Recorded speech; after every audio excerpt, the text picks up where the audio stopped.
இந்த காலையில் இப்படி ஒரு சப்ஜியா சான்ஸே இல்லைன்னா சொல்லுவோம். வெறும் சவுச்சோ வச்சு இவ்வளோ சூப்பரான ஒரு சப்ஜி செய்ய முடியுமான்றதை இன்னைக்கு நம்ம பார்க்க போகிறோம். அதுக்கு ஒரு கடாயை வச்சு தேவையான அளவுக்கு எண்ணெய் ஊற்றி கொஞ்சமாக கடுகு, சீரகம், நறுக்கின பூண்டு, வெங்காயம் போட்டு நல்லா வதக்கிக்கலாம். இது வதங்குற கேப்பில் சின்ன வெங்காயம், பூண்டு, இஞ்சி, தக்காளி இது எல்லாத்தையுமே பேஸ்ட்டாக அரைச்சி அதை வெந்த வெங்காயத்தோட சேர்த்து நல்லா எண்ணெய் பிரிஞ்ச அளவுக்கு வதக்கி விடுங்க.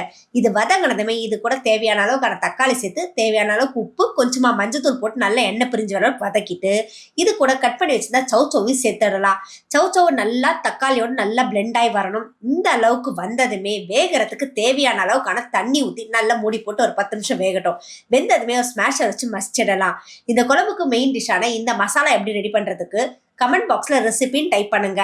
அந்த மசாலா எல்லாத்தையுமே கட்டிகள் இல்லாம ஒண்ணு சேர கிளறி விட்டுட்டு வேக வச்ச பட்டாணி அது கூட சேர்த்து கொஞ்சமா மசாலா பிடிக்கிறதுக்கு தேவையான அளவுக்கு தண்ணி ஊற்றி அப்படி கொதிச்சதுமே கொஞ்சமா அப்படி கொத்தமல்லி தூவி இறக்குனீங்கன்னா வீட்லயே கம கமக்கும் சப்ஜி ரெடிங்க.